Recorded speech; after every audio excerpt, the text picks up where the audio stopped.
Hi, welcome back to my channel. This is a sound off on Growing Up Hip Hop.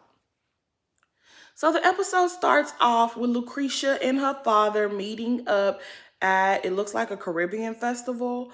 I'm not quite sure because they didn't really elaborate on it, but they linking up and she's catching him up on the little ugly situation that she done started.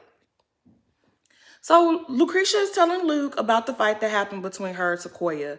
And well, she doesn't really mention Savannah. She don't mention a lot of things. She omits pretty much everything from the fight. And she's just like, oh, well, the girl had a real slick mouth and I just blacked out and I lost my temper.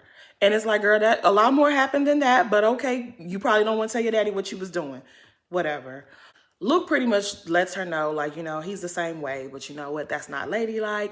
You don't need to be out here fighting. You need to, figure that out. And she's like, well, I'm going to have a conversation with her and I'm going to clear the air, I guess. So Brianna stops by the studio to visit Sequoia and she wastes no time. She's like, girl, what the hell happened? Because I was sitting there and the next thing you know, y'all was just tussling. And Sequoia, she refers to Cree, Savannah, and them as the Gross sisters from the Proud family. Now, when I first saw this on social media, I was cracking up. I thought it was hilarious because that's exactly what they look like. The three of them standing on the side of the pool, making fun of Sequoia. That's what they look like, three bullies, Aaliyah included. So when she called them the Gross sisters, I chuckled because people was already calling them that. I don't know if she said that in the last episode, but people were saying that on social media already. Brianna let Sequoia know, like, girl, when I heard that you was coming at Tanise, I already wrote you off because I was like, who has beef with Tanise? She said, but then I met you and I saw how chill you were. And then I saw what happened. So Sequoia explains her side of the story to Bree and Bree's willing to hear her out. And she's like, you seem cool, whatever. She invites her to a girls' night with TT and Vanessa. And then Sequoia makes that face that she be making. And she was like, oh, I forgot about Vanessa. And she was like, it's cool. And Bree's like, look, Vanessa's a grown woman. I'm sure she'd be wanting to hear you out. And so they gonna link. So Lil Easy goes to see Sam, and Sam is in the gym and he's training, and I don't really see it for Sam in Egypt, Mr. and Mrs. Shenanigans. I don't really see it for Mr. and Mrs. Shenanigans, but yo, Sam is in trouble. Sam is looking at 4 counts of assault with a deadly weapon and whatever else, and he might be doing some real hard time. And Easy is like, bruh, did you think about what all this could mean? Like, you're gonna be away from your children? Like, bruh, what is it? Like, why were you out there doing what you're doing? And Sam, honestly, I don't like Sam, but I felt bad. Like, he said how the people ran up on him. They knew who he was. They were calling him gay, and they were saying, da-da-da-da-da, I'll kill you. Now, I wasn't there. I don't know what happened. That's the story the man told us, so we just gonna roll with that, okay? If that's what really happened, that's fucked up, And then he said something about he let off a shot. They had guns, so he let off a shot. And I was like, yo, what the fuck really happened that night? Because this is not what I thought had happened when we talked about it on episode 1. Yeah, y'all was really in the situation. And this all took place in New York. You don't want no gun charges in New York? They will really put you in jail. Child, I don't know what to say about this. It's not looking too good for your boy. But Eric is giving him a get your mind right lecture. And at this point, it might be too late. I don't like him. I don't like all the stuff that they was doing last year, but I really feel bad for Sam in Egypt in this situation. Don't nobody want to be in no situation like this. But like for real though, I don't know. I just feel like I don't want to blame Sam because what he's saying, this probably really happened the way he's saying it. Sometimes you could really attract negative energy. See, Savannah needs to watch this and let this be a lesson that she don't have to learn in real life. Because that dude was on one. He acted just like Savannah. He was always on one, talking about we could do this, we could do that, always ready to fight, running your mouth. Now look at you, you're in real trouble. You're in real trouble. And he's making statements like the judge gonna have to see, and this. The judge don't give a damn. If the judge sees fit, he will lock your ass up. Yeah, Sam, you done did it this time. You really have. This is why you don't mess with people, right? This is why you don't mess with people. You really could have been enjoying your best life. You in Vegas, you in LA, you doing all the stuff, you on TV. Have a good time. That stuff that they did last year with TT. I'm not saying that this is karma or anything, but it's like y'all were really looking for trouble and you've got it. Y'all was looking to stir up some mess and now you're in a mess. Y'all was doing all that mean, evil shit to TT last season, or you've been doing all this mean, evil stuff to TT for a while now, and now look. So it's girls' night, and Vanessa and TT stopped by Breeze. I don't know what kind of venue Breeze set up, but it was supposed to be something with dealing with essential oils. Look, I don't know. It don't even matter. So they get there, and everybody looks cute. Vanessa looked real cute. I liked her little outfit. They started talking about the fight. They were like, yo, were you there? And they're like talking because Vanessa got questions. And Brianna lets her know, yeah, I had a conversation with Sequoia and I really like her. Like, it just looks like Savannah was starting mess. Seems like she's in the same situation that I was in when I first came into the group, and she thought she had a friend in Savannah, and she found out that she really don't got no friend in Savannah because Savannah's messy. And Vanessa's like, oh, really? Well, you know, my only issue with her is that she had problems with people in my family. Brie lets them know that, you know, Sequoia's stopping by. You know, I invited her and she'll be here soon so we can talk to her. And she goes to get Sequoia. Sequoia comes out and Vanessa's acting real weird. But Vanessa, girl, the way I know you don't probably got no scenes this season, you better just take this free scene that she's giving to you because we know Angela not going to give you nothing. Okay? Take the scene. It's a free scene. Take it. But anyways, they have a nice little Ponderosa. Sequoia explains herself and she's letting everyone know that she really doesn't have no beef with Angela. And she don't have no beef with Angela. She ain't got no beef with Denise. She ain't got no beef with nobody. Savannah went in and was being real messy with the things that she said and made it bigger than what it was supposed to be. And she doesn't mind having a conversation with Denise later on and Angela if Angela's willing. But we all know Angela probably does not give a damn, right? And Vanessa was like, well, I'll pass on the message. I can't promise you that they'll want to talk to you, but I'll definitely give them your message. And she lets her know, like, you know, girl, our families know each other. My dad was in y'all daddy's video. So let's just keep the interactions like that. Let's leave all the extra behind. And Sequoia's with it. Bree's with it. Bree finds out that her former stepmother used to date Sequoia's uncle. She was like, who is your daddy? And she was like, JoJo. So I thought that was weird. Like, Bree, you didn't know that, girl? Because, I mean, girl, Bree be in her own world. Bree do not care. Yo, when I say they be doing some traveling on Growing Up Hip Hop, like, they really do. Because now TT is back in New Jersey with Sean and her son. So Tyran stops by, and Sean has to meet him at the front and let him know, you can't come in the house. Meet us in the back because you're not vaccinated. And I mean, so when Kavita came around back in 2020, I was the same way. I didn't want no visitors. I told my brother, your homies, they can't come to our house. You know, our grandmother visits. I gotta go see my grandma. I don't want to get sick. I don't want to get her sick. I don't want to be sick. So I was kind of the same way. I didn't like people that I knew, like, oh, y'all be wanting to hang out. Yeah, you can't come visit me. I was the same way. Like, I was really the same way. I was terrified of this shit. And she has a baby. So I ain't mad at TT. Like, girl, you can't. Yeah, cousin, I love you very, very much. But see, since you don't want to get vaccinated, and my child is her son is probably not old enough to receive the vaccine, and you be out here in these streets, yeah, you can't come in my house. I'm not mad at her for that. Poor Tyran, he had to take a leak out in the backyard. Like, it was that serious. Yeah, I saw the people was mad at TT because of that, but I'm really not mad at TT because it's kind of like you see every day how people get sick and they're like, I don't know how I got it. Because you probably got it from somebody who's not taking precautions. Child, her wedding is approaching and she has made it mandatory that everyone who attends her wedding be vaccinated. Um, Sean's mom says she ain't coming to the wedding if everybody not vaccinated. I think her aunt and her grandmother also will not be attending if everyone is not vaccinated. And so she really wants Tyran to get vaccinated because I think he's supposed to be a groomsman.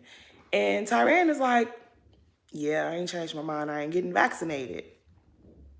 So TT's in a rough spot because she's told everyone else in her family that they must be vaccinated if they're going to attend this wedding. And Tyran is the only person that's like, I'm not getting the vaccine. And she really wants him there. She was also considering like, well, maybe you should just fly out there early, quarantine for 4 days, get tested. Tyran don't even want to do that. Now, Tyran, I like you. But yeah, if you're not willing to do that, then you're going to have to just look at the pictures and the video when they're available. Because that's like, I don't think that's asking too much. I personally don't think it's asking too much. Especially when you're going to have elderly people at the wedding that have a weaker immune system. They cannot take the risk of getting sick. And TT's like, forget my wedding. Are you never going to see our grandmother again because you don't want to get vaccinated? And he's like, well, I don't want it to be that, but it might just have to be that. And I don't know. TT even says that she was at the point of just lying and telling the people that he got vaccinated so that he can attend her wedding. And it's like, TT, girl, your cousin can't come to the wedding. You just gotta let it go. Just gotta let it go. Send him pictures.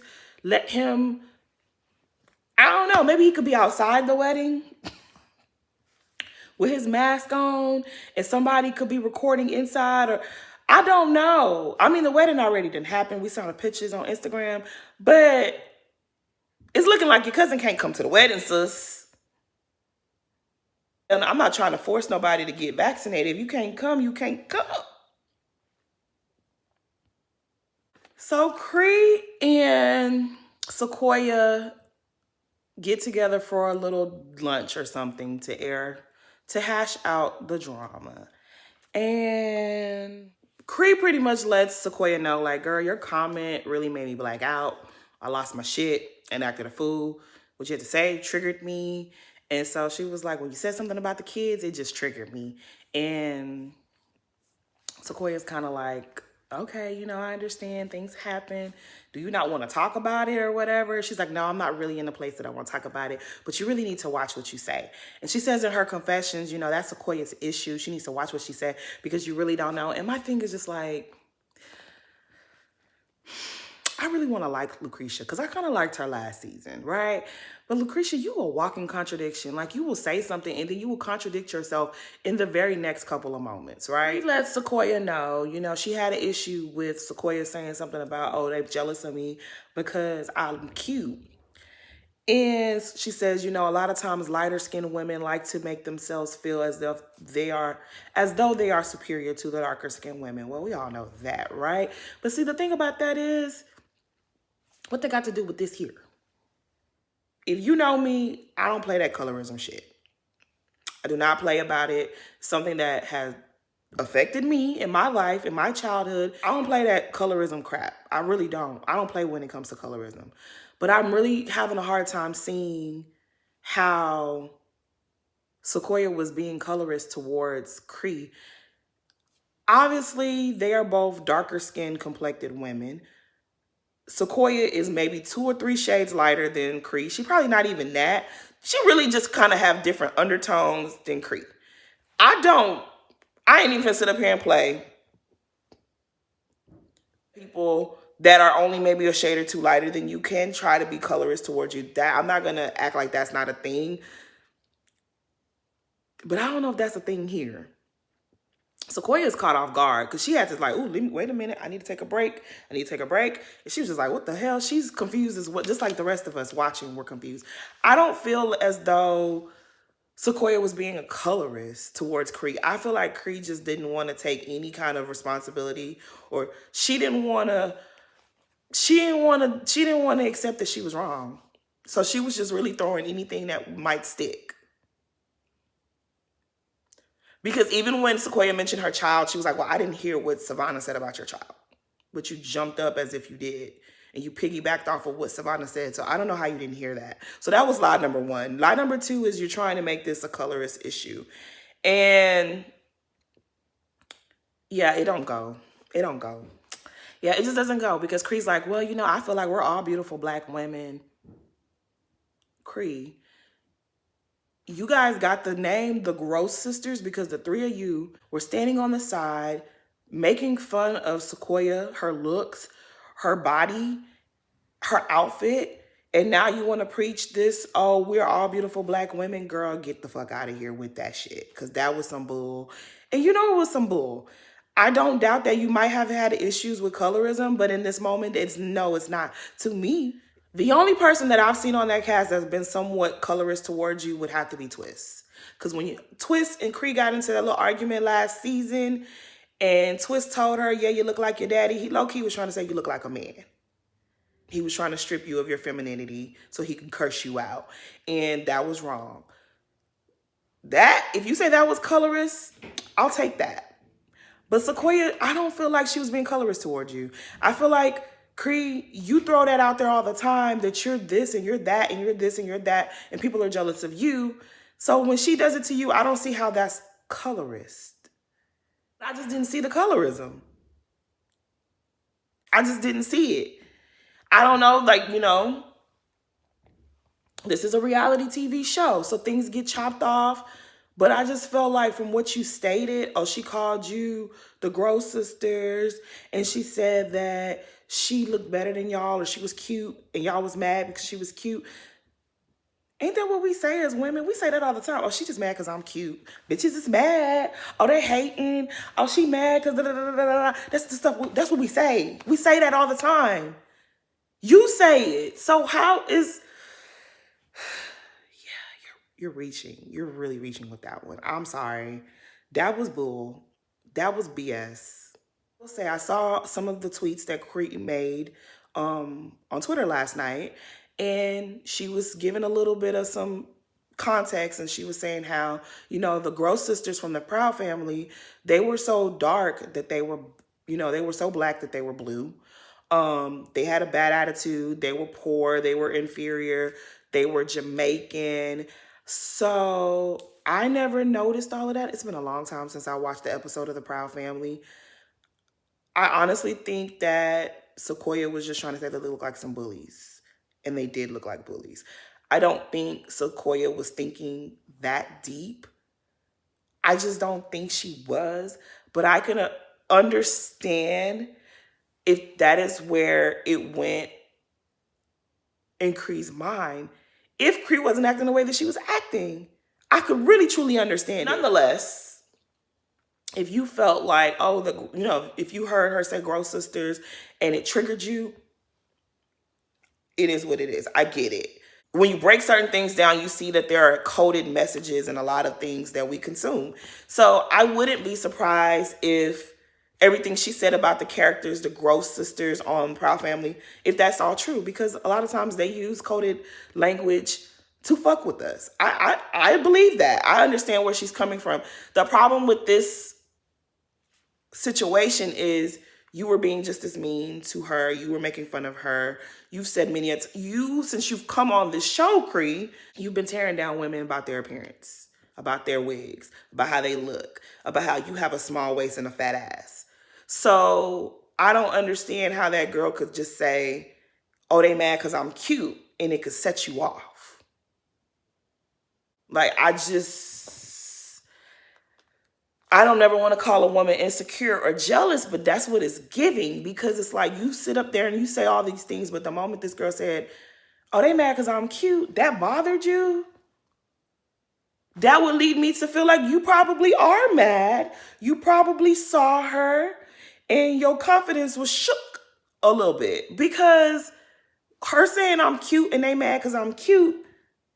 When you do the same shit, you anyway. Sequoia's not copping to that. She's like, "That's not what I was trying to do. Is no, I'm not gonna own that because that was not the intent."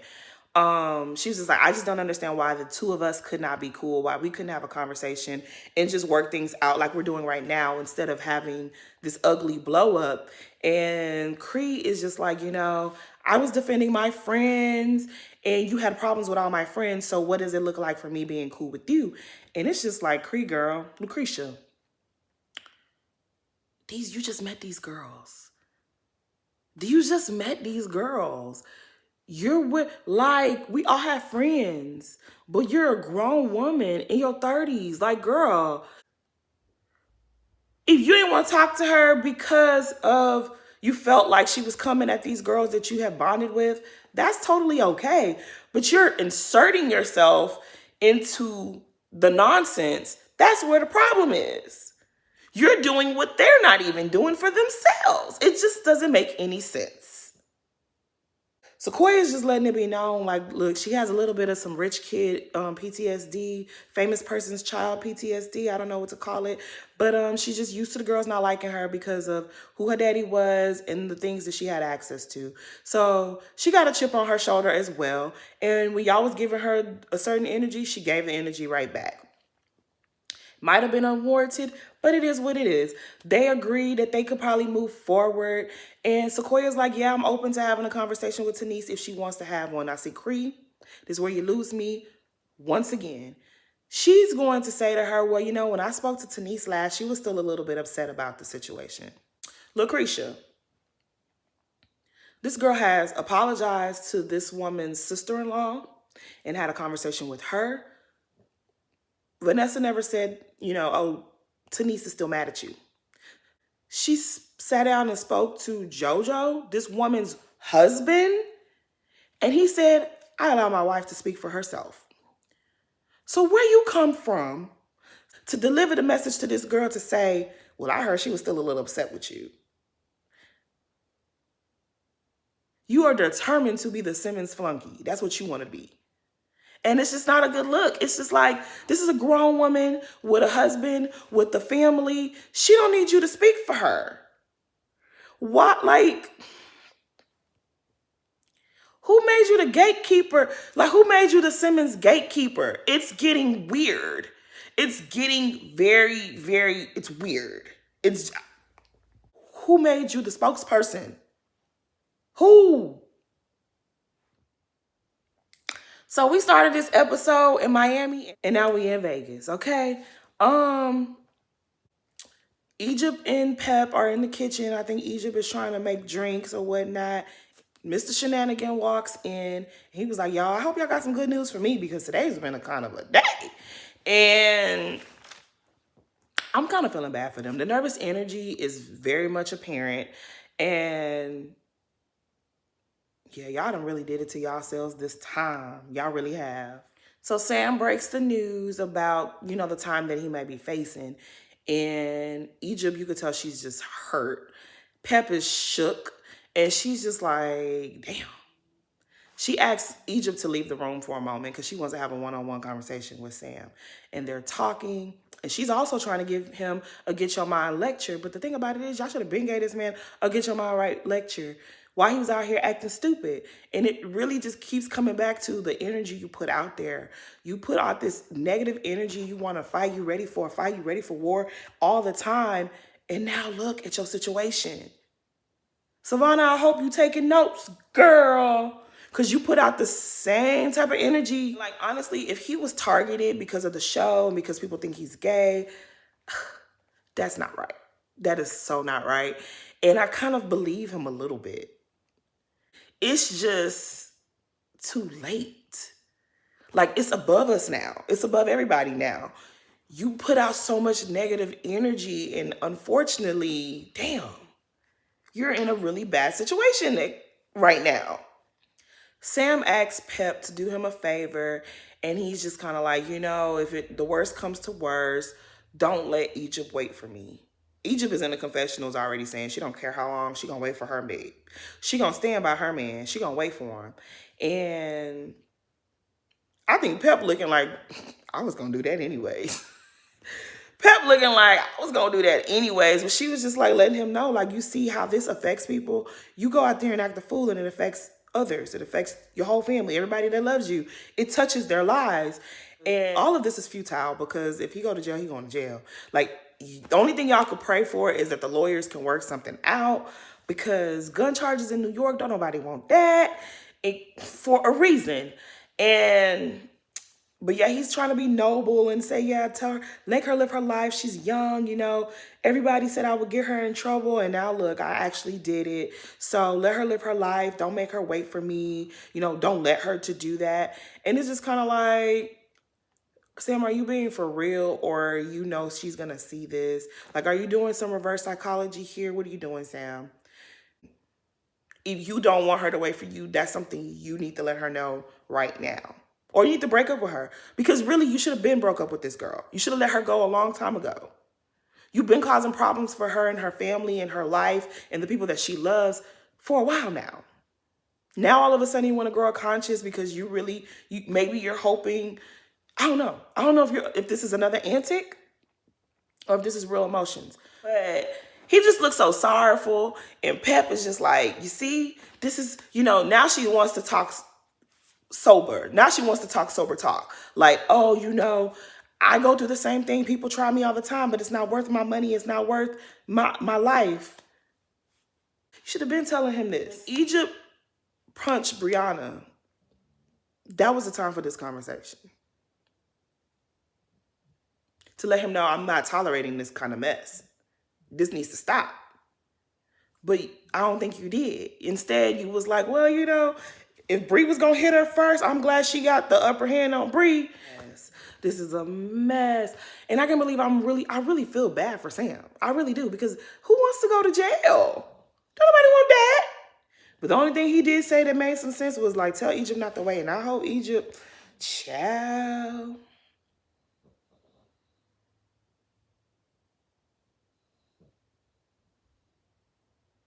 This is a hot ass mess. I feel bad for you, girl. Oh no. Yeah. Well, that's my sound off for growing up hip hop. Please like, comment, and subscribe. Thanks for watching.